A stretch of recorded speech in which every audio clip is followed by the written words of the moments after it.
Back in the sack. I'll kick her off with one of these. Little pour over. Oh, love that. Yeah, it's like the knockoff Chemex. Oh, that's the knockoff. Okay. Pour it. Oh, yeah. Decent. Still hot? I don't know how she turned out. Let's see. She'll do.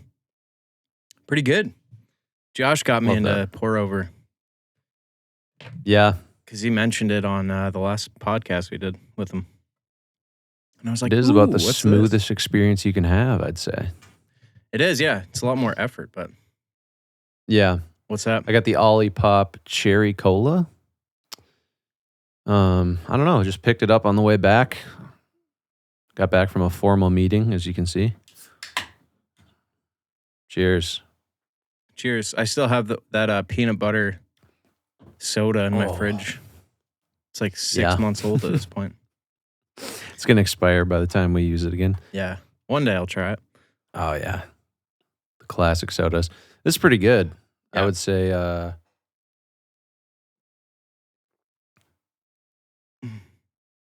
have to give that an 8 out of 10. Nice. I tried the Dr. Death from Liquid Death you recommended. Yeah. It was good.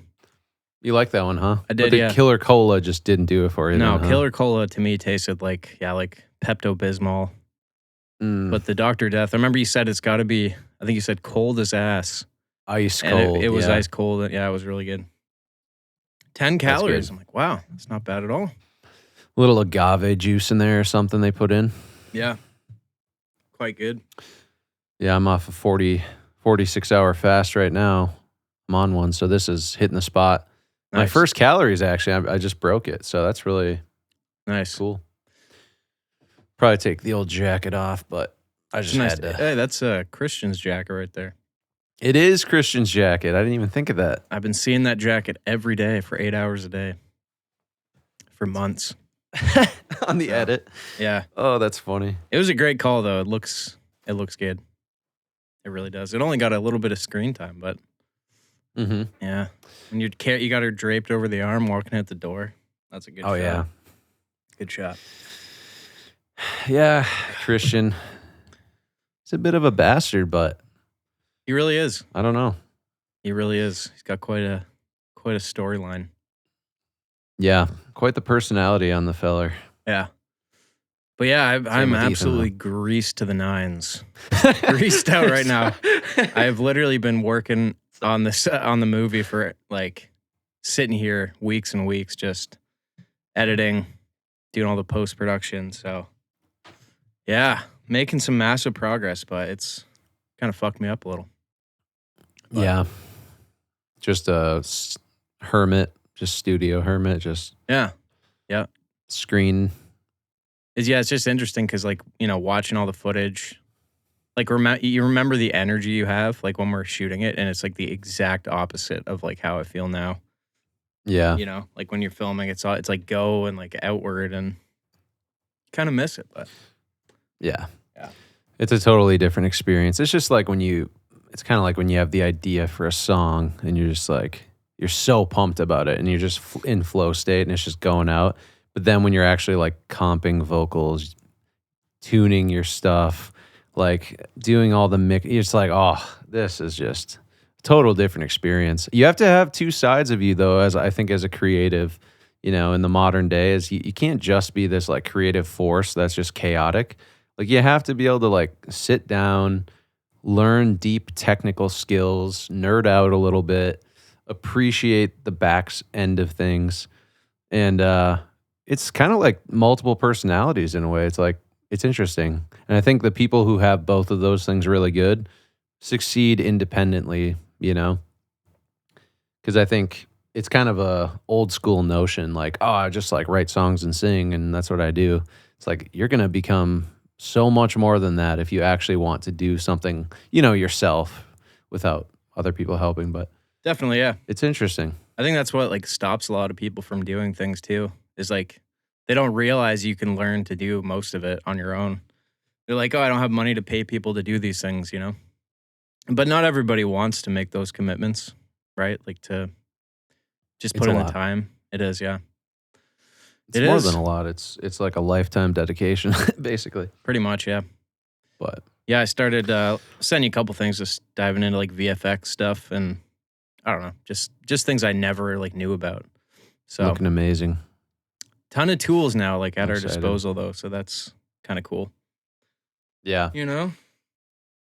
So, just how many coffee purchases have you made in the past 2 months? Because I'm actually curious. Like you told me, because like obviously when you went really really hard on the edit, like you're like, I got to get my coffee straight. Because Yeah. like this is all I'm doing.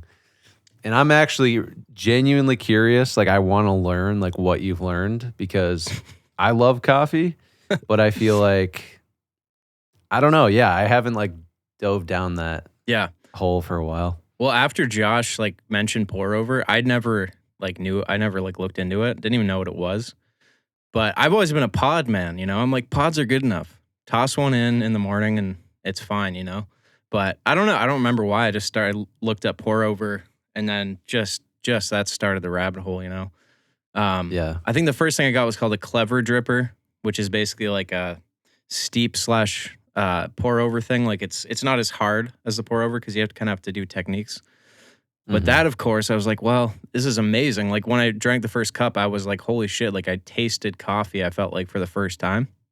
Right. So then I started looking into it more and I was like, well, I kind of want to try actual pour over now, where you actually have to like, you know, the gooseneck kettle and do the timing and the bloom and all that. So picked up a Chemex and I Right. got better at it. And the coffee I've been getting from it is just amazing.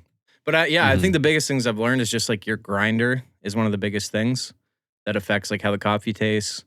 And then like, you know, the bloom, which is just like let it like saturating the grounds before you do the rest of your pour, it like releases the gas, which Right, helps that's like the produce the pre-stage, yeah, right? Like pre-stage. that's like you basically like get it some of the grounds wet while it's there and then you just let it sit for a while, Yeah, right? like 30, 45 seconds. And then you got her on a scale and you do your little cozy pouring with the gooseneck, a couple of pours and just let it drip and it's good. It just brings out the actual like flavor notes of the beans. So, but you can mess it up too, like if your water's too hot or something like that. But overall, That's wild. it's been So nice. you actually like do the water temperature too, like gauge what it's at? Yeah, yep. Try to do that. Not as like Dang, some days I'm like I don't really care, but interesting. yeah, it's good. I feel like it's helped me too. Just have a little something else to like put my mind on while I'm working on the film, and just having a nice cup of coffee here is great. So yeah, It's fascinating because you always see like I mean we always talk about that scene in Breaking Bad where Gale has his like big coffee machine in the lab and it just looks like the most amazing cup of coffee. There's literally nothing that would point to it necessarily. Well, I guess it's because he's in Breaking Bad, like when Walter's making the blue stuff, it's all about like precision. Everything is perfect. The temperature, this, that, every ingredient is like sourced properly. And then I feel like Gail, he brings that coffee machine into the lab, and then you feel, oh, that's the same precision and like passion, but like towards the best cup of coffee ever. Then it makes you think, you know? somebody actually rebuilt that and made a video and like drank the coffee and said it was amazing, which is awesome. Wow. And they do actually That's have some insane. that are like kind of like that. It's called like a siphon. So it's a different Hmm. brew method. But yeah, just I feel like a lot of times they just build them to look super fancy when really they're just like Yeah. doing one or two things. I sent I you think that you one. It sent me was a couple. yeah, it was like Yeah. I think it was the cold brew one that you just let it sit for like 24 hours, but it's this massive glass tower with like spirals and it's like the Yeah. coffee's literally just dripping onto ice, you know. But Right. it It just looks amazing though. it does, yeah. Big fan. Big It's such an coffee. integral part of most people's day though. I mean, not everyone likes caffeine, but if you're a coffee drinker, it's like it is literally your life force. Like when you decide that you're gonna first drink, like it is like life or death basically. So I feel like you can romanticize it in a fun way where it's like, oh, you have this amazing machine. Cause like you got into the espresso a couple years ago. Cause I have an espresso bar. I won one actually when I worked at a bookstore. Like that was a part of the raffle. This was like way back in the day in LA. And that was like the best thing ever because like I was making making my own lattes, the frother, got everything there. And now I just have like Americanos if I use it. But you got really into that. But you like the pour over though better? Like you think it's like a better Yeah, I think taste? I just for some reason assumed espresso was like the ultimate form of coffee because it's one of the most popular, and I didn't even know about pour over at the time. So I just thought like that was the thing to do.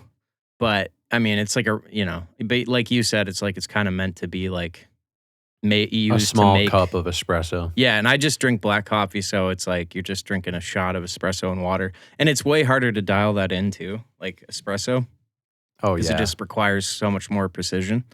You But had so many tools for that espresso bar you yeah, had. so these random little accessories and stuff. So many, like the packing and like the shaping and like Yeah, all the. dude, yeah. It's actually cozy though. I love the whole setup. It I was love cozy, that. yeah. But it's just like too hard in the morning to dial it in perfectly. And I'm more of like I like to drink like 2 or 3 cups back to back, like big mugs while I'm working, so it just doesn't make sense. Sipping a little dainty shot while I'm working for hours, but Yeah, that's true. yeah. Because I feel like an espresso shot, like a really good, like a really great espresso shot, you should just drink it immediately, and Yeah. it tastes like amazing. Yeah, It's definitely. got like that creme on it or whatever. It's like unbelievable. But I do feel like as soon as you make it an Americano, it's like a bastardization. You're like, Yeah. oh, let me expire this shot immediately with a bunch of water. It's like that's not what you're supposed to do. Like literally Americans, I think, coming over from the war, were like, hey, we miss coffee. Why is there no coffee in Europe? They're like, oh, we'll just make it. We'll put hot water in the espresso. I think that's why it's called Americano. I could be wrong. I think that's the story, and it's good actually. It's like a less bitter version of just regular like Folgers coffee, obviously, but that's like talking your lowest tier. Yeah. But I have a Chemex, and yeah, I just haven't had the like beans in a while. Did you notice when you bought, because you bought beans that were like freshly roasted by somebody? Did you notice a difference with that with the same method? Because you're like adding a lot of new methods at once, and I feel like I feel like it'd be hard to tell like what's making it better every Yeah. time. No, night and day as far as like just grocery store beans. Like I bought some Caribou beans, and then I had it's like a roaster, local roaster from I can't remember where exactly. I can't remember where they're from, but yeah, they roast like every week. So and it's just night and day. Because I mean, a lot of the grocery store coffee has been sitting there for months, probably, especially pre-ground. Like that's already stale. Oh yeah, But yeah, for just sure. night and day. Because it's just like I guess the oxidization or whatever, where the air is kind of hitting it and ruins it. Mhm. So yeah, I feel like it's like the only way I could probably drink it now after Yeah. trying it. Yeah, I feel like I'm asking like a million questions about this, but I I'm love it, actually dude. It's super been curious. I love it. But yeah, because I was also wondering because I have a manual grinder. Literally, it's kind of a gross story. People might be grossed out by this, but in my apartment in Santa Monica, there was a guy next door who literally like had a bunch of free stuff on his like step.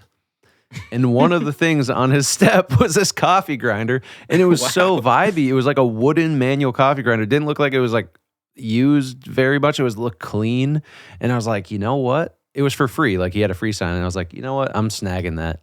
And I washed it really good, but it is made of wood, so it's like it's hard to wash that stuff. Now that's just the container. The grinder, it's like metal. So I've been when I did make pour over for many years, I used that manual grinder. And I've heard like it does create less heat. Obviously, you're not going to get like this even ground situation because you're literally grinding the beans in like a little thing you put it in. I actually find the process nice, but it is like super coarse. So it's not fine at all. What do people say about that, I guess, versus like the machine precision? Does it have like? Can you change the grind size or no? I just one? don't think so. I Yeah. think it's really like rustic and Yeah. simple. Those are sweet. Yeah. Well, I think like dialing in the grind size is like one of the most important things. Like it's different for every bean and every style of roast. Right, because that's with espresso, that's the case. Yeah. The fineness is so important. Yeah. I tried Different blades. Yeah, different burr styles. So there's like conical, and then there's flat burr. So I tried a flat burr, just didn't like it. And the flat burrs produce less fines, like less like tiny particles. So they're supposed to be like the cleanest. But I think it's just a different type of like taste. Like some people like the really bright, clear, acidic coffee, which is kind of what that produces. But for me, I just like the cozier, heavier type of cup, which is like a conical burr. Okay. So My doorbell just rang. Sorry. Okay. Yeah. No worries. Just give me 1 second. Okay. Okay. So Josh, yeah, no, I know it's been a while. I'm sorry, I didn't mean to leave you hanging there with the pod. But all the footage is looking good. I mean, you did some solid camera work, and can't wait to show you. I've cranked the saturation up to 150, brought the contrast all the way down, and then the grade's done. So, yeah. Sorry, I was talking to Josh. Let's go. Love it. It was just a solicitor. Solicitor? What's that? Solicitor. A lady of the night? Salesman. It's a salesman. Oh, okay. What was he door to selling? door. I don't know. What if he was selling fresh roasted coffee beans? Would you have bought some? Oh my gosh. Wouldn't that be ironic? And I missed it, like my one chance. Yeah. But so sorry to interrupt this. Sorry. Yeah. The conical, I know my manual one's a conical grinder. Probably, yeah. Probably is. But I don't know if it makes a difference. I mean, when it's, yeah, like if it's manual, maybe you probably have to have something like that. I would say as long as you like the coffee, that's all that matters. Yeah, I haven't tried it in a while because I've been out of coffee beans. I just have a massive, massive bag of espresso beans, which I think is just like a really dark roast coffee. Am I mistaken in that? No, I think so. Okay, so yeah, it's usually. so the beans are all the same. Yeah, it's like just how you roast them. And it's like I could use, because I've heard you can use espresso beans for coffee, just regular coffee too. Yeah, for sure. But I mean, I guess it just depends. I kind of want to try roasting my own too at some point. That's what I want to try as well. Yeah, it'd be fun. I want to make a sourdough starter. Yeah. That's like all the freaking rage nowadays. I know. Dude, yeah, like the flour mills, they're like all sold out. Really? Yeah. Because the same thing, my friend, he mills his own wheat because he grows wheat. He's a farmer. I have multiple farmer friends. And he mills his own wheat. And he brought it one day to like a friend's get together. He's like, yeah, grab some grains. He had like Really? rye. Yeah, That's it was awesome. just like whatever you want, and they made like I think we made like biscuits or bread with it. It didn't turn out right. I think the recipe, we didn't have all the ingredients because we didn't know he was bringing this massive like bin of like grains. But no, it's cool. Like, because yeah, when you make bread, like if you make sourdough even or just homemade bread, it doesn't like negatively affect your body nearly as much as like store-bought bread. Like it's totally different. I agree. Like yeah. even people who are gluten intolerant, like fine, you're making like the most homemade style bread. It's way better, especially, I mean, it depends if like what your wheat is you're using, because most of the US's wheat is like kind of crappy. Yeah. Covered in like glyphosate and whatnot. So Yeah, it's interestingly similar to coffee a little bit. Like it kind of came up like as I was looking at coffee stuff, because apparently, yeah, just like it's like your grain, when the flour's just sitting there, it's like all the nutrients kind of get like sucked out after time. like oxidizes Something or like that. I don't know. So yeah, apparently grinding your own, it kind of preserves like the nutritional value, and I don't know, but Right. Yeah. Yeah, I want to get into the sourdough starter because like people have gifted me sourdough starters, but then it just sits in my fridge for like years, and I'm like, is that still good? Like it probably, like I don't know. Sourdough starter is so crazy though. It's like you basically like add water to flour, and you're like, now this needs to rot. Like you need this to get like you need this to literally rot in your fridge for like a couple days, like ferment. I mean, it's just fermenting. That's what all fermenting, like kombucha. Whether you're making, I mean, beer and wine is all fermentation processes. It's just so fascinating how that works. And like, who figured that out? Like, who figured out the starter for sourdough? Yeah, we just got some rotten flour and water here. Works great. yeah, humans figured out a lot of weird stuff. But it's kind of cool because like you kind of have like unlimited starter, because you just like feed it, use some of it, leave some, and then feed it more. Do you have one going right now? I got one going. Nice. Got a jar going. Yeah, I like to I really make, need to I'll do make it. like sourdough starter pancakes sometimes. You can literally just use the starter to like just make pancakes or pizza crust or something. That's what I've heard, yeah. Quite good. Quite good. I think my grandma's been into the sourdough in the past couple of years, but then my mom started getting into it. And now I'm like, yep, I'm going to have to get into it. Yeah, it's fun. So, I enjoy it. and bread's just so good.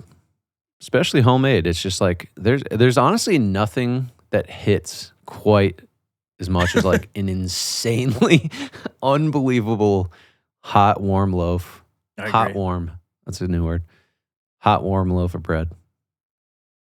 This might be our Oh. first time talking about bread and coffee in this much detail on the pod, and I love it. It is, but we haven't we haven't had a pod for so long. I know. Yeah, that's great. That I'm like, Yeah. it's just funny. Should we rip a little movie of the week? Oh yeah, Kick let's her do that. off, Let me look up. I kind of wrote something because I was afraid I'd forget because it's been a while. Yeah, it has. I've watched so much shit and I can't remember. I know. I'm not gonna be able to name all the best stuff I watched, but I'll try. Yeah. I can start here. Go for it. Joe Dirt with David Spade. It's a classic. I think it's an early 2000s or a late 90s. It could be 90s. It is a wonderfully just simple, hilarious story. It's basically this kid who's like Joe Dirt. He basically has this massive mullet that his parents glued on his head because he like had a bit of bone sticking out of his skull when he was a baby. So they glued this massive mullet on his head, so he's just stuck with it. And literally, like his parents lose him at the Grand Canyon, and it's like the whole movie is his quest to find his parents again. And it is so funny. It's so hilarious. Like all the characters he meets along the way. It's just one of those like adventure films. And it's all him telling the story of his life at a radio station. It's kind of funny.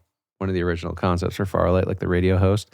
So yeah, it's like that. That is the movie. And it's just cozy as hell. I watched it all the time as a kid.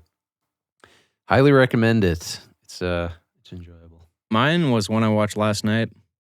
It's called The Housemaid. Sydney Sweeney. Like thriller horror. Not like horror, but it was really good. I really enjoyed it. It's based on a book, I think. So it's kind of like a book movie. Like you can always tell the way it's written. But I enjoyed it. I don't know. It's like a fun, weird drama thriller. And yeah, I don't know. I'd give it a 9. It was good. Oh, really? Yeah, I enjoyed it. That's And, great. Yeah. Yeah. I did I see forgot the ranking, yeah. I saw Don't forget the Primate. pump. Oh yeah, the pump. Yeah, what was your pump rating?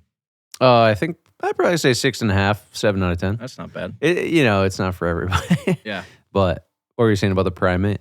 Yeah, I saw Primate. It's like a horror movie about an ape. And I don't know. That was wild, right? It was, but like it was a bit grease, huh? it was weird because like basically this like these I think they were like the kid's grandparents, but they brought this like he was like young, like he seemed like he was like between 7 and 9, maybe even younger. And they brought him to see Primate, and the whole time he was just saying like, I hate this. I'm so like this is too scary. I don't want to watch this. And like crying. And they're just like forcing him to sit there and watch it. So I was like, huh. Kind of ruined the experience a bit. Because I felt so bad for him, and I was like, I thought you were describing the plot of the movie. no, that's actually what happened in the theater. No, I know that's horrible. I actually remember you saying that. I was like, that's what the movie's about, huh? No, that's kind of messed up though. It's like, yeah, dude. You're way more sensitive to stuff when you're like a little kid, and especially seeing like a horror. Dude, kind like of being the apes like subjected to ripping it. people's faces off, and like, Oh my god. it just made me remember like when I was younger, and I would, like, I don't know, even though my dad showed me Lord of the Rings, like the orcs coming out of the ground and like the egg sacs, like that fucking terrified me. So I was That's like, so scary. yeah, it just made me think like how scared I would be if I was that young. Right. But, Yeah, that's too bad. yeah, they did leave eventually, but That's the good. damage was done at that point. Isn't it weird when just so many people leave movies? Yeah, I I've don't know. seen it happen. But I mean, decent amount. I would, yeah. Obviously, in that case, I get it, but I do see it a lot too. It's not even like bad movies. It's just like so many people in the theater are just like not even present. Oh, They're like dude, I on their know. phone, doing all that. Not to get negative, but yeah, it's just That's like, just true. oh, it's just like, what are you doing? No, it's like and I remember that like changing. Because I mean, when we were younger and growing up, like people used to come and like employees, they would come and check in the theater like during the movie and make sure nobody was on their phones and all this stuff. But now it's like I Exactly. feel like even if you went and told an employee like, "Hey, this person's talking," like they just don't care, you know? Because it's like they need to stay in business, right? I don't Like, know, like, yeah, I don't know what leads people to have that level of like lack of like self-awareness or like of people around them. It's just interesting. it's like the one place people go. It's like the one time you just don't do that, and people pay to sit in a dark room, big screen, and watch a movie. It's If I very was strange. interviewing someone for a job, I would be like, you know what? Let's go to a movie. Go to a movie. How they act in that movie theater says a lot about a person's character. Yeah, I agree. I feel like it does. Because like that's like how you treat people like respectfully or not, in a silent, quiet, calm setting. If you can't if you can't be present for a couple hours in a dark room, ah, Yeah, totally. I don't know if we're gonna get along. I mean, it's like because it's just like you got to have that like I don't know groundedness in your just in respectfulness. But yeah, maybe that's like a very boomer thing to say. Just be like oh yeah, bring someone in a theater. But it's true. Like I don't know. As you get older, you just become you become like all the people who are complaining about the young kids. Like, oh, kids these days are freaking so disrespectful. There's the rap music. It's weird. Yeah, I mean, I It see is crazy. I don't know if you see this a lot, but people like take like Snapchats in the theater and like with the flash on for some reason. Oh yeah. Yep. Dude, I had a guy, he literally was on FaceTime the whole movie. So I was odd. like, what are you doing? He was literally like talking to like his son or something. I don't know what it was. It was nuts. Yeah, It was pretty funny actually, just in retrospect. But I mean, it definitely took away from the experience. I literally, it was like an IMAX. When I saw Weapons, it was an IMAX. Literally, dude, I paid like $100 for like a few people to go with me. And I was like, wow, that was a waste of money. Like, wow. It's like why would that person pay that much just to sit there and be on FaceTime? On FaceTime. Dude, people love to be on FaceTime all the time. I don't want to be judgmental on all like people, but what is with the FaceTime? I'm in a store, we're on FaceTime. Like, oh, I'm in the gym, we're on FaceTime. I'm like, dude, you're at the gym, just work out. Like, you don't have to be on FaceTime constantly. Dude, it's just funny. Yeah, it's strange. I don't know. I'm not one to do that. Like to do like video calls and stuff. Yeah, a lot of people at the gym just like to be on a call the whole workout. And I'm like, Got their earbud dude, in. I'm just hearing your whole personal life right now. Yeah. But it's just funny. Humans, man. Strange. I've been watching, just to get quickly back to the shows, I'm sure we've seen a lot, but I've been watching Dragon Ball. The original anime series, this is where Goku is like a little kid. So it's not Dragon Ball Z, the more popular version.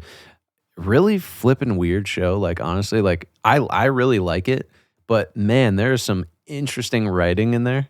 Like inappropriate, like odd behavior amongst the characters. But it's like that's kind of anime. Like it is like that, And it's like if if you're watching it, you're probably like chill enough to be like, okay, this is just the weirdness of anime. And obviously this is like a 90s or 80s, even maybe later 80s. I can't remember. I mean, I like the show, but it is like, it's some interesting like situations unfold. Just like weird.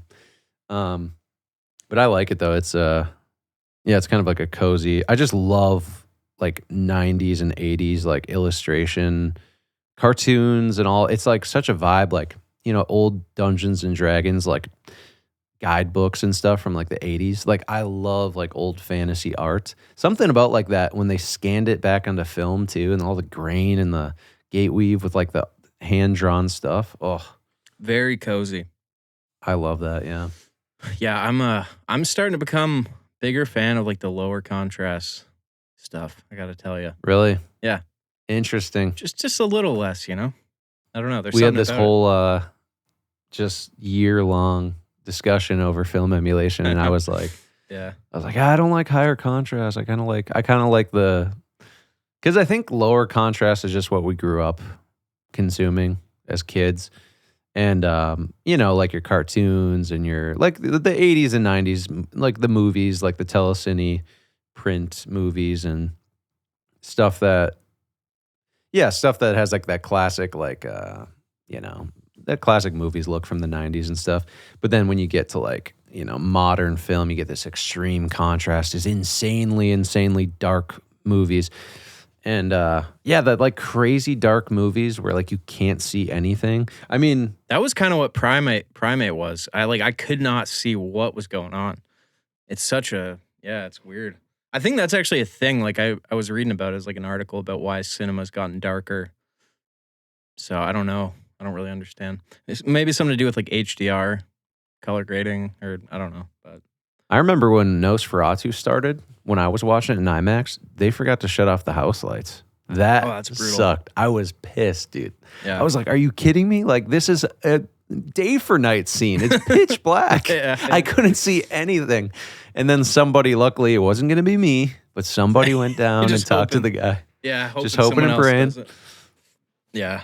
Oh, I love that. But yeah, it was, I don't love that. I just love that there's people out there willing to do the uncomfortable things. Definitely, yeah. But no, it's, I don't know.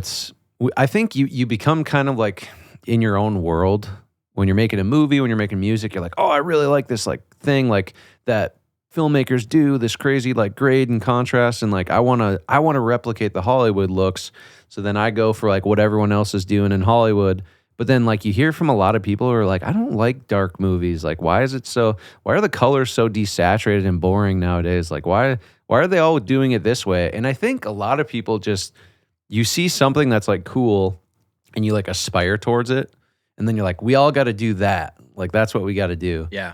And like, meanwhile, the consumer's like, why are you guys all doing this when it's not even necessarily what we like. It's just like what filmmakers want to achieve based off what they think is like cinematic or cool, or it's the same for all art. I think you got to like get out of like the bubble of like trying to like copy but it's hard because you want to like, you aspire to stuff you see.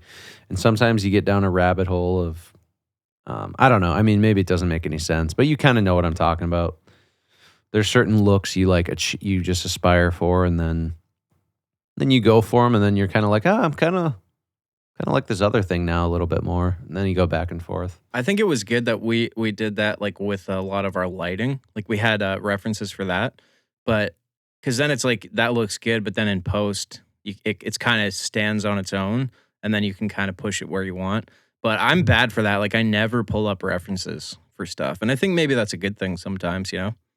Like there's certain stuff maybe I'll have to, as far, like dialogue levels and stuff like that. But as far as look, I'm just always like, do I like this or not? Like, I feel like my mind has already absorbed all this stuff that I do like about movies, so I don't need to like look at it. Creatively, I think it does make sense to just like kind of, I don't have to reference this to something. I don't have to try to copy something. Like if I like it, there's a reason I like it, and maybe I should trust that instinct better than just copying what everyone else is, doing. Yeah, I've actually never referenced like a mixer master.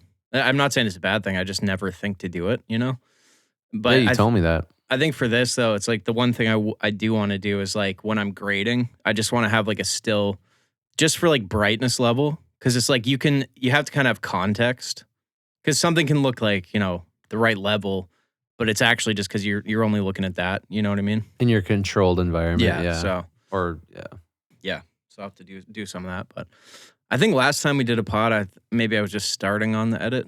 I can't remember, but I've got the whole movie's edited now. So it's like sitting at around 2 hours. And so I'm going in and I'm doing the second pass and working on each part kind of on its own. But it's nuts. It's absolutely nuts. Just having that done, like having that in front of us, like years and years of work, and you haven't seen a good damn thing we took a about break. it. Yeah. No, it's funny. Like I don't even think you had started on it since when we maybe did not our last pod. Maybe not.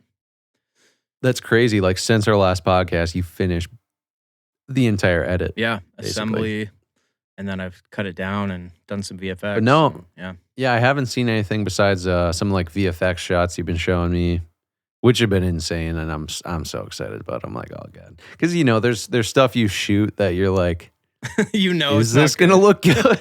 I know. Yeah, like we did some stuff. We did some stuff with like some snow, and we had a snow machine, and it was in the middle of summer. Yeah. But it's like, Yeah. it doesn't really look like winter in like the wide shot. And then you just like sent me like that one, and I was like, holy crap, like this is unbelievably convincing. And I mean, that's from my perspective because we're just working from home and like we're not, outsourcing.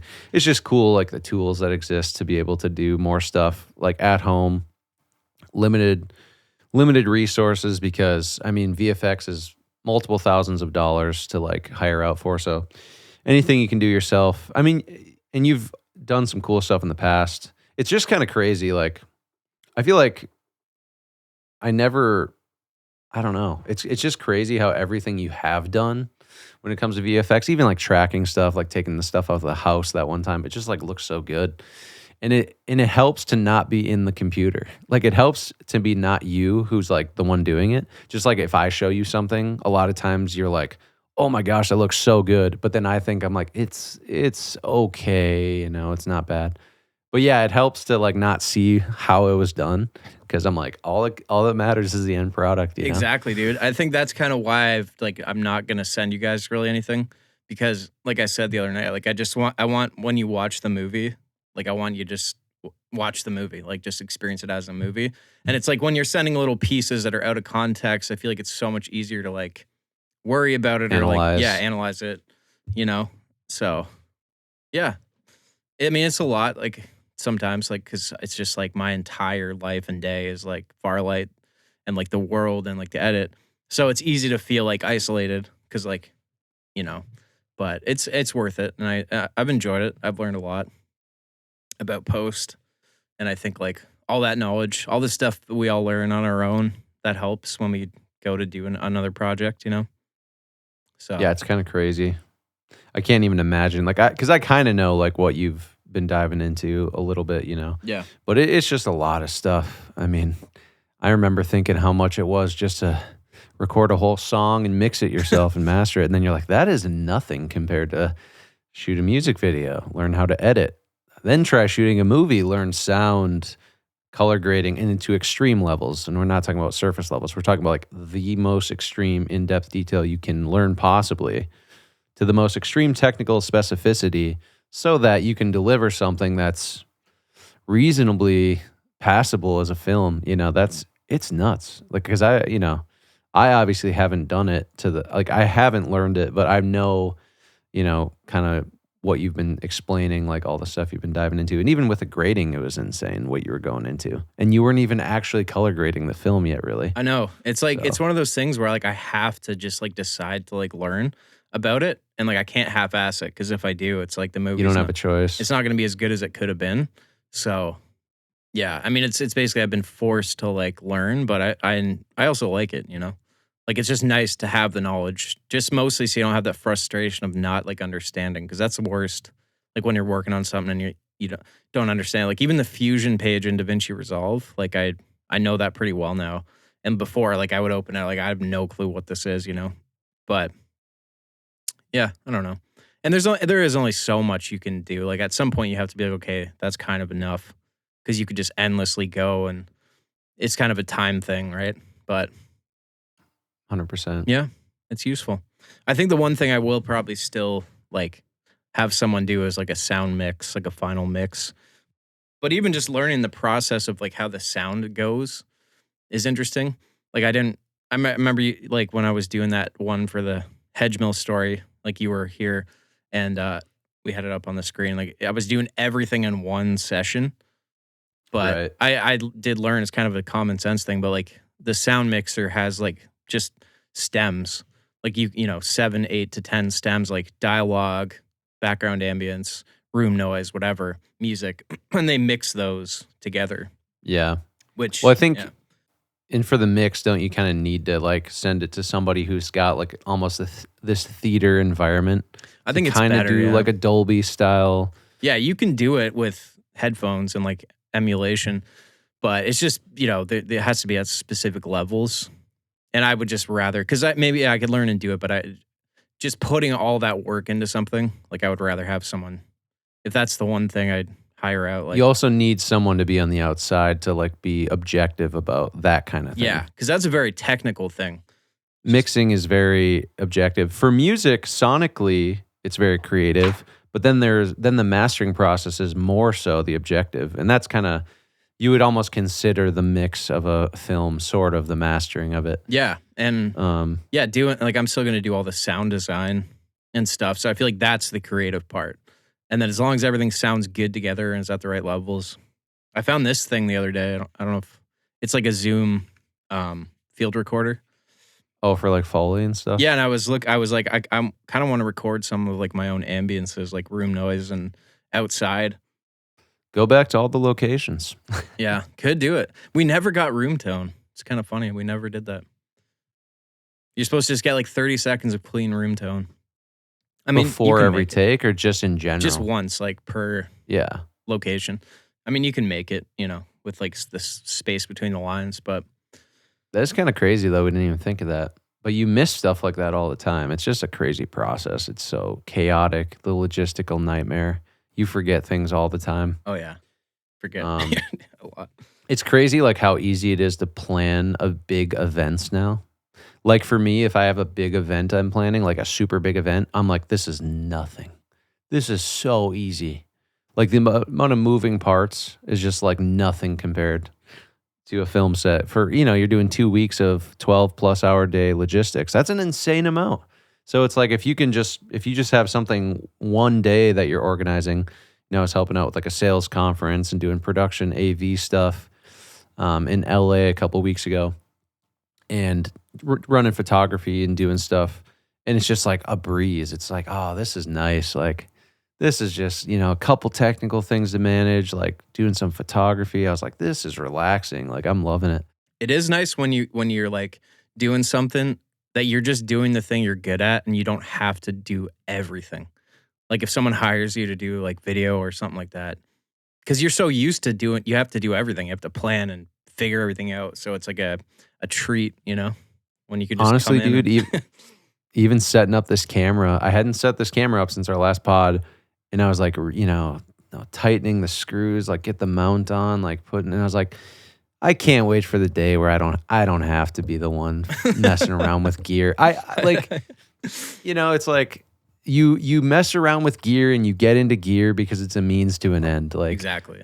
I can nerd out about analog gear and the music in studio because that's kind of like simple. It's so easy. You just, I don't know, but like a camera, like how much work it is to go and do video, like do a video shoot, haul around the RE. I mean, it is just a nightmare. Oh yeah. Yeah. It's like fun when you're in the mood for it, but then it can just be the worst thing ever. Like I don't have that gene. Like honestly, when I got asked to do photography for that event instead of video, it was like the biggest relief ever because video is so damn stressful. I know. Yeah, it's like hauling that camera. Even if you have you have the RE handheld if you're doing stuff. Even the gimbal, dude. Carrying around a gimbal for 4 hours, like it's a nightmare. Like with a heavy camera, I mean, not with a light camera, it's no big deal. And with the gimbal, but it's just like funny. You have to reset it all the time and recalibrate it. Yeah, I agree. It's funny all the things we've had to accumulate and learn that we just don't even really care about at the core. I know, dude. But we've had to. Yep. It's kind of funny. Thankfully, like Josh I can nerd out. Learns lighting on his own because I hate lighting, dude. It's just, I find it so difficult. It's so difficult and so technical, and there's so many moving parts. And then you got to think about all of the, like the gaffing and the grip all at the same time with the logistics of the script. Yeah, like it's a lot. But yeah, it is just funny. It's just funny, like when you recognize, like, God, I actually don't know how much I really like this part of it. Even though, I feel like you probably realize some of that during the edit. But I feel like post-production, we're more used to like the, introverted nerding out on a computer. And even editing music videos, I don't mind. But honestly, sometimes when it's time to film a music video, Dude, that's like the worst. I'm like, oh, I do not want to be. It's gonna be the sun. I'm always gonna be worried about the sun, the mosquitoes. The wind is gonna be blowing at the wrong time. Like I'm gonna miss my like window of opportunity. I'm stressing. I got to get the props. Like, oh, dude, it's like it's just a nightmare. Yeah, it's funny because it's like even when we filmed like Old Dog and Farlight, it's like you're worrying about all that, but then you also have to worry about like knowing all your lines, making sure you look decent. And like then there's that whole internal battle with that and like balancing it and it's the film is a whole different beast. Yeah, that's just yeah, Baz was always saying like, he'd book an audition and then he's like, I don't want to fucking do it. It's like you want something, but then when it's time to do it, you're like, I hate this, I don't want to do it. But you'll always do it and it's great. But it's just that like constant stress, on your mind. You always it's impossible to not have a love-hate relationship with whatever you're doing. Yeah. God, it's just like when it's 3 a.m. and we are on set, and I think to myself sometimes, like, who else gets to do this? Like, who else is at 3 a.m. making a movie on a Friday night? That is like a really cool feeling. Like, that feeling is so nice. And when you're in the zone and in the flow state, it's like the best feeling in the world. And then sometimes beforehand, like before you leave, how much work, and you're just like, this is gonna suck. When you get up bad. in the morning, you're like, oh, when that alarm goes off, you're like, why did I do this to myself? Like, it is so bad. Yeah, but yeah. It's always the love-hate, It is interesting watching the footage because there's so many things that like you can hear us discussing like on set that we're like worried about or like, oh, we should do this and this. And it's like none of it matters. Like, I mean, some of it does, but like there's so much of it even for myself that I was like in the moment, like saying, oh, maybe we should try this or can we do this? And it's like none of it really. But it's good. It's good to be like worried about stuff on set, But yeah, it's funny how that's why I always like to make our decisions beforehand and try to stick to them because I do know, like, I call it just like the set head, I guess, or it's just like you all of a sudden you're like, oh no, let's just scrap that idea and we'll do this. And there's a lot of you need to do that in the moment. But then sometimes I'm like, let's think about what state of mind we're in now compared to beforehand. But I think you got to balance that out though too. You do. I think it's like because you have to be spontaneous and you have to be able to adapt. Yeah, I think too. Sometimes maybe it's better to just like plan like certain things, and because I do find like, I mean, the movie is a completely different movie than it was written, and that's because of like playing around and then like discovering more. I would say like half of it gets figured out in the edit, so like having enough to like play with, But yeah, I think there's some things that you got to like kind of build the box and then like stay within that box but still have room, But I feel like when you've done the edit on a full movie, you'll have like a deeper intuitive understanding of what you want in the future when you make something, when you write it, and how the context matters for filming it and how it will be edited. Where it's like if you have never edited something, it might turn into something totally different. But I wouldn't think that would be the process as you go, like as you get more experience, because you'll be more refined in what you're going for from the beginning, because you'll know how it's going to be in the edit too, because you've been there before in that extreme. That is I'm true. guessing that's how people refine stuff, I didn't even think like, how like editing a whole film would influence writing in the future. I guess it would. Yeah. It has to, I guess, because like you have the experience of that. And maybe that can be a bad thing, but maybe it can also be a good thing. Yeah, I think, there's a lot of stuff that I thought would cut really good that just didn't, and then you just find ways around that. But the absolute biggest thing is like, we just need more space of doing nothing. Like just sit there for 30 seconds. Because there's so many takes where I just need that, but we're always like saying a line or doing something, Like how many times I've needed that is crazy. So that's, even when we do the wide shots, like I feel like we would always like kind of exaggerate the actions, but like all the wide shots, I just want nothing being done. But like it's hard to find. So interesting, like counterintuitive kind of thing. But now it's something you'll know forever and you'll never have to worry about that again. Because that'll just be so obvious. The worst thing is like if something's out of focus and then the focus changes mid-sentence, I'd rather just be slightly out of focus the whole time. Or same with like the framing. I feel like it's just better to like, you you just let it play out and then. But Yeah, I get that. That's just another thing, though. It's like you said, unless you're in the editing room, yeah, exactly. Just it's hard. figure It's stuff hard to out. know what's gonna like be important. Yeah. So Yep. Hopefully finish it. I don't know. I have no clue how long it's gonna take me, but really want to put it out this year still. So that's a damn shoot goal. for it. Yeah, I got fucking obsessed with these little Oh, there it is. suckwads. These little jimmies. Let's see if I can get her. You get don't it have kinda the going. rectangle one You're yet? a little overexposed. So, funny story.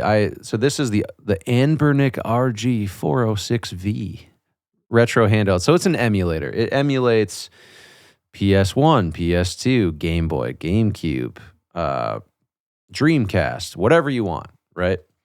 And yeah, you just load ROM files onto a micro SD card, play your games. Obviously, you have to own the games, in order to legally do that. But I own a shitload of games, so I own everything on here. How do you get the ROM files off your discs? I don't know how to do that, but I do know that the internet has a ROM file for pretty much every game. Okay. And you can find them. It's they're out there, and there's got to be a process for like getting that code off of the disc or off of the cartridge or whatever. But you think about it like some people might be like, oh, emulating is like it's a little ethically weird, but it's like if you like play Game Boy, those cartridges have a battery in them that like lets you save the game, and they die permanently and they're just gone forever and they're dead. So like you physically can't just reliably like buy an old Game Boy game and just like play it and save. Like it could be dead, like it could be donezo. So especially games like pre 2000 or PlayStation 2, everything like below like 25 years or so, let's say 20 years. It's kind of like so inaccessible to even get those consoles, clean them up, make sure they're working, get the games that I feel like emulating the consoles with like a handheld is honestly like totally reasonable. And yeah, I mean, I think I don't know. I've been having a lot of fun. This one's like super cool because it's got a 4x3 screen. It's like a big giant Game Boy, but it has joysticks. And then they're RGB, pretty sweet. And then I got this little sucker. I brought this on the plane when I was going to LA. But it's called the Miu Mini. Super vibey little guy. Like literally you can sneak this into your pocket and just go to town. Just play it during a movie while you're at the theater. 100%. I could just whip this out at the movie theater. I could chuck it across the theater, FaceTime, and play this at the same time while the movie's playing. But yeah, it's cozy. It's got the greatest little soundtrack. Or just sound. Oh, dude, that brings me back. So There's nothing great. like that, man. Damn. Yeah, Game Boy, Game Boy Advance, Game Boy Color, PS1, NES. That's great. Wow. But yeah, dude, gotta get one. Wow. That just fucking sent me back. That's Oh, wild. dude, it's yeah. So I have this one, which I actually got for free because I broke it, returned it, and then somehow got sent like a warranty item, sort of mistakenly. But I'm like, well, I don't know. I mean, That's kind of sick. Yeah, it That's- looks awesome. and then I have I just returned another one I had, but I just bought one called a Retroid Pocket 5. We can throw it up on the screen really quick, but it's got like the GameCube colorway, the blue like skin, and it's got the yellow like little C-stick joystick, and then the colorful buttons. Super cozy. So, That is sick, dude. anyways, I've been enjoying the heck out of that. But it's like literally, I'll just stay up late at night, just like, oh, what ROM files can I find tonight? Like, what games can I play? And it's literally like my childhood just like rushing through my head. Like, oh, like I remember playing that one game in like my dad's basement in like 1999, like just loving, PS1 or whatever. And then I find it, and then I pull the game up and I hear the soundtrack, and I'm just like, oh my gosh, like my brain is just like the endorphins are just flooding. So I think that's kind of the addiction right now. Because like I said, so many of those consoles and games are so inaccessible. I don't know where my consoles are. I don't know where the discs are. They're all scratched to hell. I mean, you can find like retro game stores that'll have stuff, and I've bought stuff from them even recently, but it's just really hard, you know. It's hard to, you know, even hook them up to a modern TV. You got to do like the conversion. You have your like 3-color. Oh yeah, I remember those. I don't know what they're called, but you try to like, you know, do an HDMI conversion with that, and then it just looks terrible, and like there's a lag sometimes, and like these you can upscale like a PS1 game like 6 times resolution, and it's gonna like take out all those like little, you know, curves. And the coolest thing is you can add like a CRT shader, so you can actually make the screen look like it's on an old TV, like with the grid, and like you can warp it to be like the bubble CRT like tube TVs. So you can make it like a full experience. Even with Game Boy Advance, you can add grids and overlays that literally look like you're playing an old Game Boy, you know?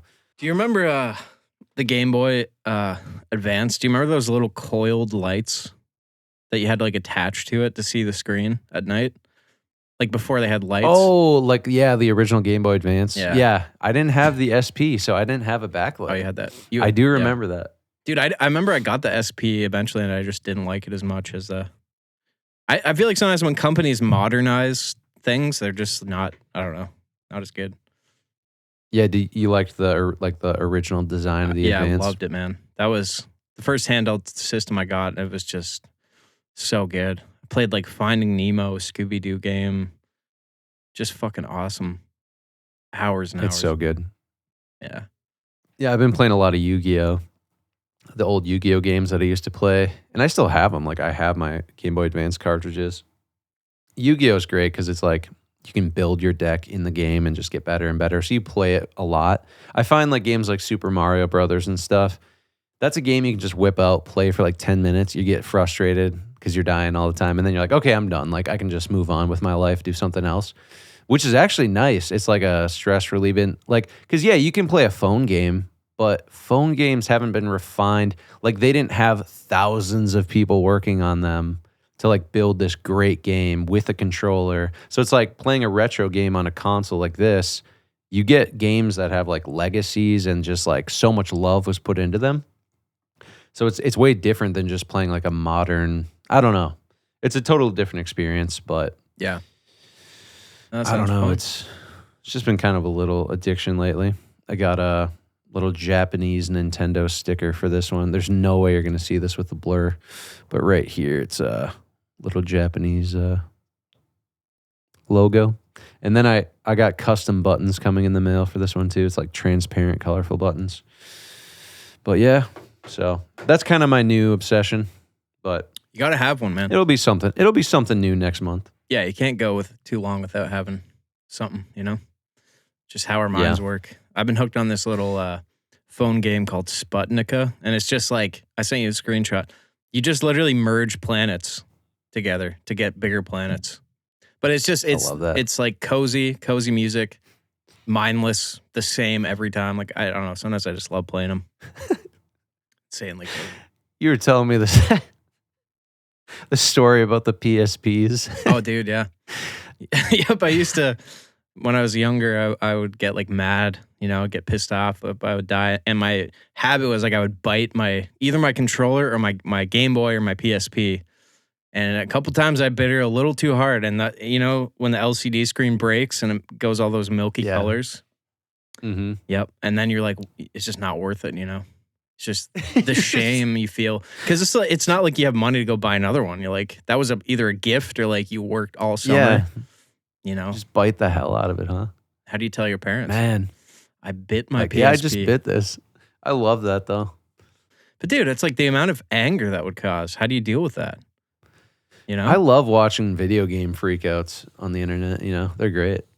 Do you remember that one guy that was like in a neck brace and he would like, what was that guy's name? He'd like smash the PlayStations. Was it Tourette's guy? Tourette's guy, yeah. Okay. Dude, Tourette's guy was literally like my favorite. It was so like funny, YouTube. Dude, me and my friend, we would go to Boy Scouts, we would go to Boy Scout camp, which is in the middle of the woods. And I would like pre-download like Tourette's guy videos. And like, I don't think he had Tourette's. I think this guy's just playing like a character or whatever. But yeah, he's got this massive neck brace on. He's got a Frosted Flakes t-shirt, really tight Frosted Flakes t-shirt. And he'd be on he would be on one of those carts at the grocery store that you ride. Like the seated, what do you call those? I forget. Like the electric scooters, not scooters, but then he would just scream at the top of his lungs, like, just extreme obscenities in the grocery store. And this is way back in the day, old school YouTube, where that was like and people would be throwing up their groceries like, 10 feet in the air. Just, it was. Do you remember the one thing he said? He was like, fuck salt. And he was like, these fish sticks are hard as tits. Dad, what's that white thing on the ground? That's my ass. That's so funny, dude. Oh, man. So random. It's like not. That shit was hilarious. I got a Peter Pan peanut butter alert on aisle 5.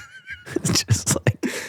I remember he called Colgate toothpaste in one of the videos. Oh, dude, that was so funny. He's like, hi.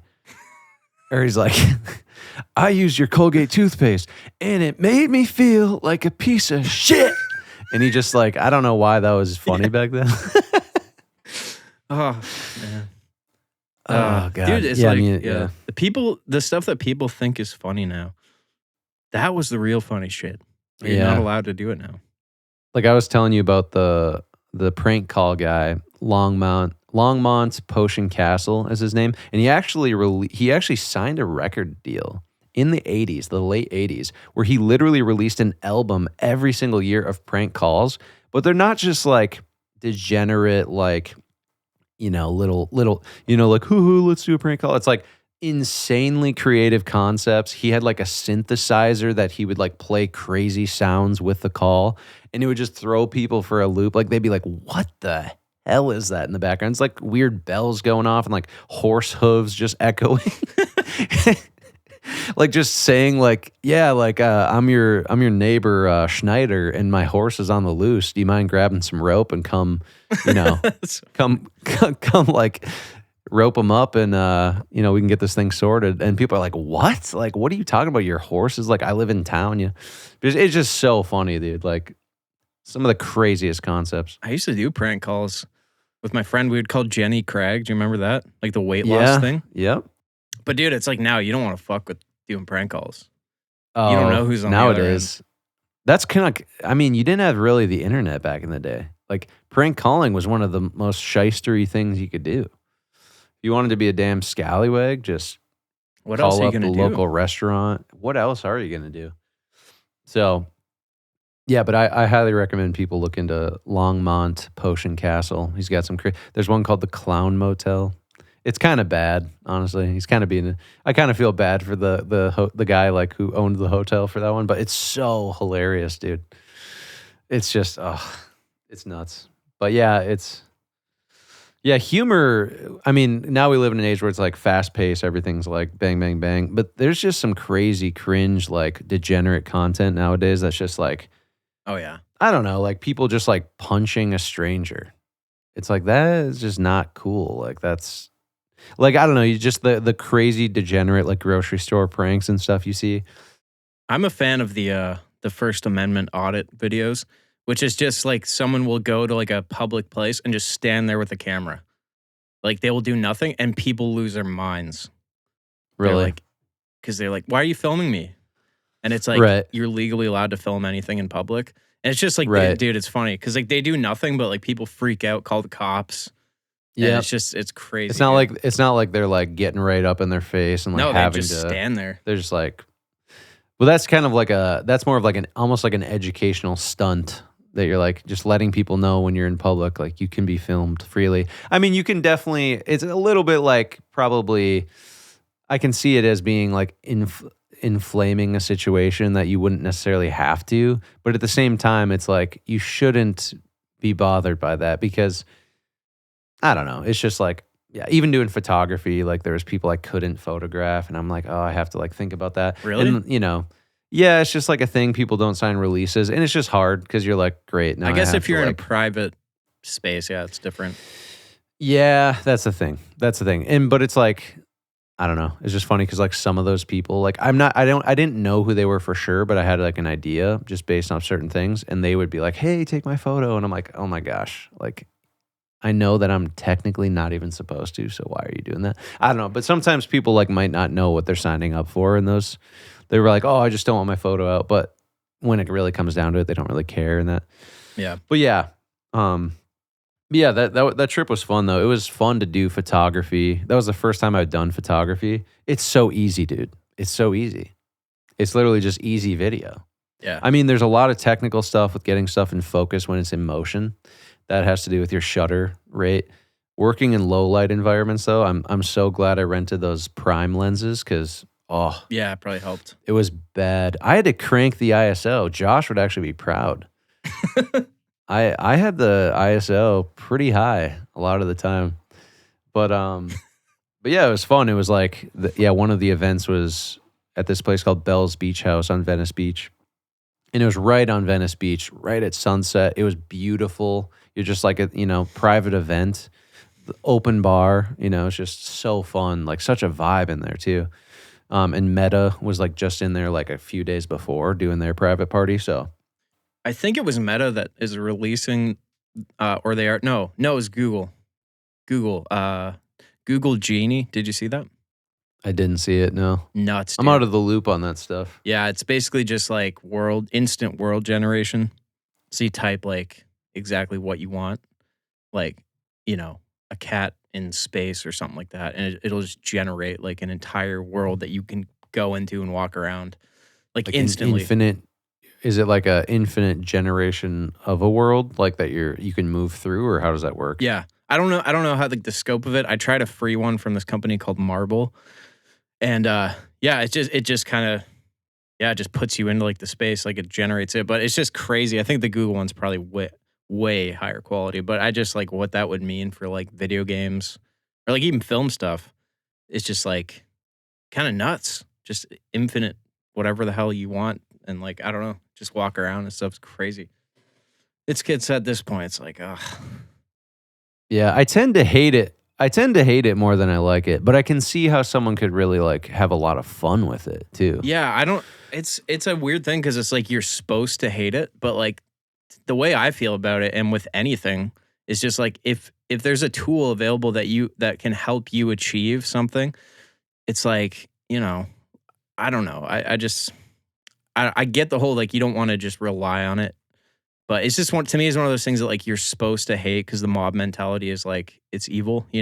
I just don't agree. I just think I don't know because it's like using software or plugins. Like you're using code. Like you're using some kind of you're using like a shortcut to achieve something. It's like you're not going and paying somebody with like an analog studio to run your stuff through a compressor. Like so, I do get it. I don't know, man. Sometimes I have a hard time with that like mob. I just don't mentality. like stuff. And for me, it's like a personal. Like I'm as far against the mob mentality as it can get. But personally, I just like stuff that has a little bit of soul to it, even if it's like more rough around the edges. But I There's think less, that's it can help you create something with soul to it. potentially. Like Yeah, I personally have not really because like every time I try to like combine any tools like modern AI tools in creative process, it always takes away for me whatever I'm creating, whether it be visual or whether it be like I can't seem to blend it in too cohesive of a way, but that's just for my own use case, like for music and stuff. Because the problem is like too, it's like I've seen a massive dip in algorithmic streams on Spotify, and so have millions of artists because there are people who are generating fully AI artists, fully AI music, and it is getting hundreds of thousands of streams because it's literally perfect. Like everything is perfect and refined. Even if it doesn't have that soul, that you can kind of sense that, it's still getting like all the streams right now as far as like algorithm. And it is just taking like millions of dollars away from like musicians who have been just fucking in the studio grinding for years. I really think it's a use case thing, to be honest. Like I totally agree with that.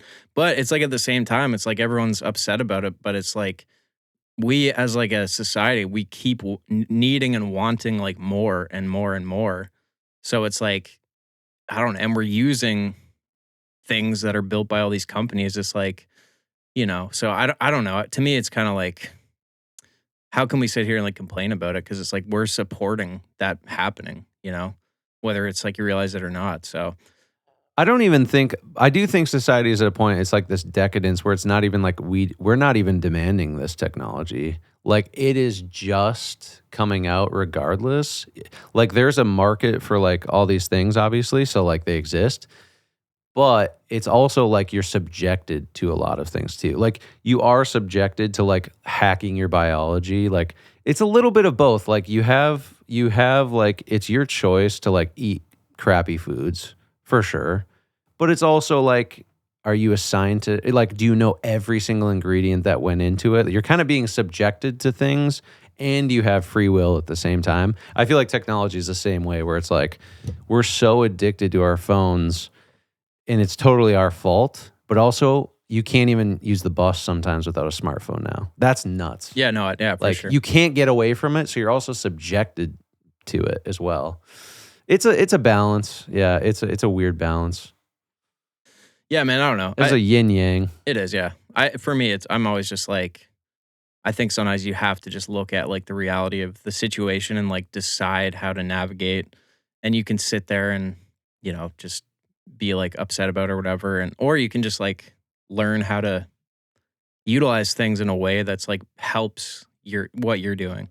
I guess that's always my mindset. But I do agree that at the very least there should be like labels so people can decide. Like it can't just be mixed in with everything, and you have to figure out on your own. Like, Because autoplay, you're not deciding that. Like that's just yeah, happening. yeah, And that's how both me and we've both earned lots of money from just being in an algorithm of people who like emo music or whatever. And it's like that is being that like audio real estate, or so to speak, is being completely vanquished by AI generated artists right now.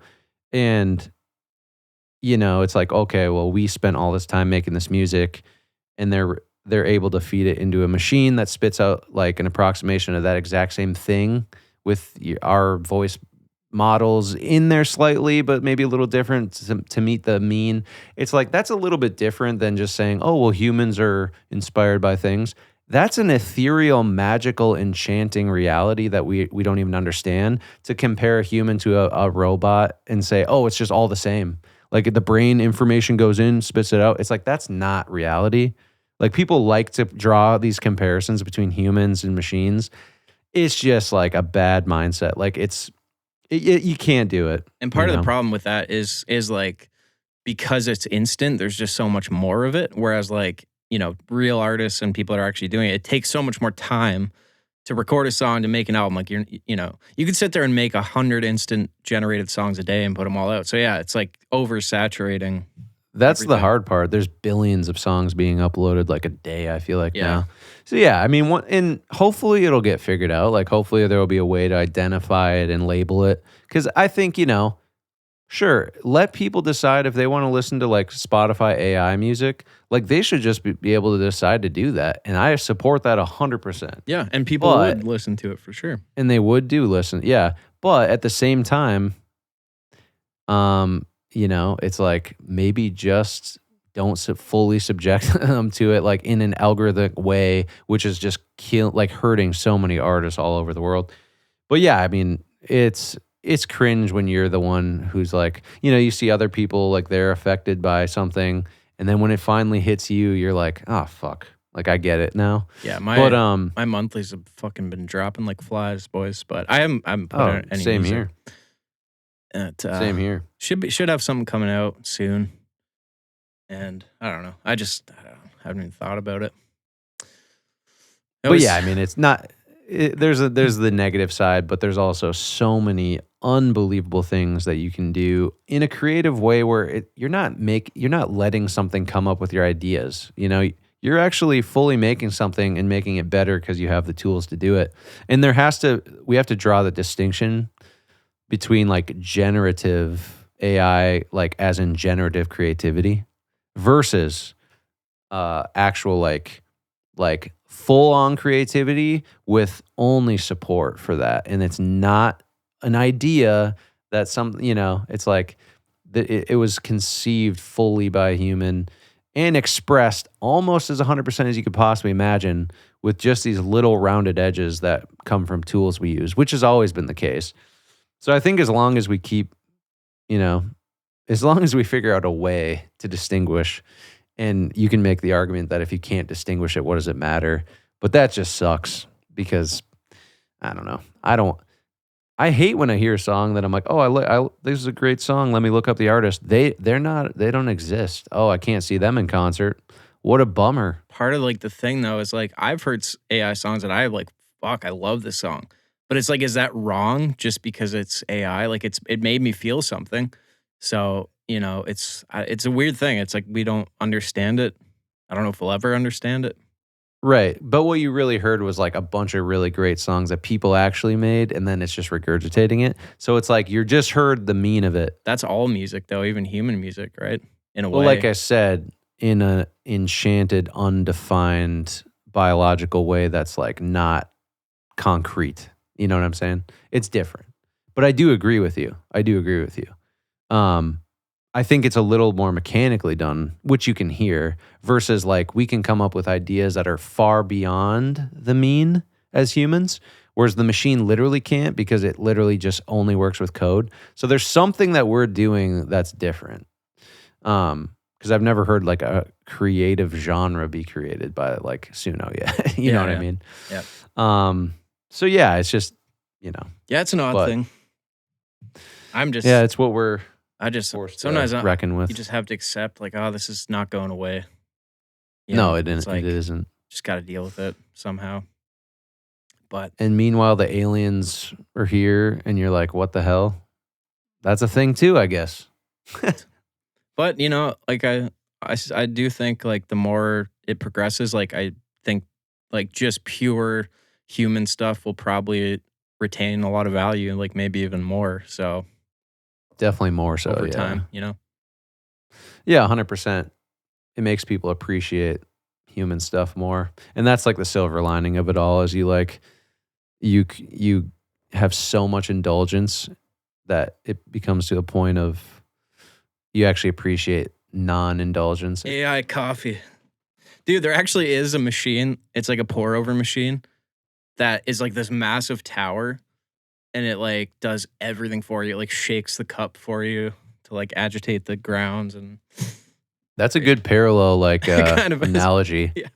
It's like, you know, if everything's done for you, you know, you kind of lose the enjoyment sometimes. And you know what's funny? To buy it, it's like $800, but you can rent it for $40 a month. Like you just have it. You're fucking renting it. Renting a coffee machine. I'm using this mug called Ember. It literally has like an LED light. It was a gift, and it's actually pretty cool. Like I like having a random assortment of like different mugs, and like it's like there's a story behind, you know, when you're traveling and you see a mug that you really like and you just grab it. I just love having like a weird assortment of mugs. But this one, yeah, it's like it literally keeps your coffee warm. Yeah, it's pretty sick. Just like heats it underneath, but it only lasts for a couple hours. Did you ever get your Amber Forest mug in the mail? I did. You did, yeah. Okay, couldn't remember. It's probably my favorite mug, the black one with the yellow. Decent mug. I forgot we used Amber Forest mugs in the movie. Yeah, I used one. Oh yeah, we had some fun mugs in there, dude. That Amber Forest hoodie. If anyone wants to snag a hoodie, never gotten more compliments on a hoodie than that Amber Forest hoodie. Is that the alien one? I'm not gonna lie. It's the one with the alien and the pyramid and the Game Boy on it. That's a good hoodie. It's relevant. Yeah. We're going to be selling Christian green turtlenecks once the movie comes out. Yeah, I love that turtleneck. That's funny. Dude. It looks so good on camera with Genesis. I had 3 of those turtlenecks in my cart the other day. Did and I was going to pull the trigger. Yeah. They're good.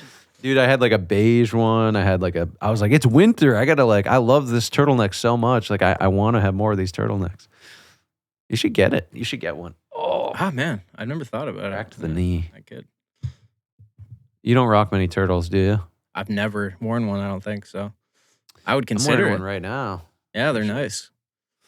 Beige. Yeah. Good outfits. Yeah. Good hair, too. Good hairstyle in there.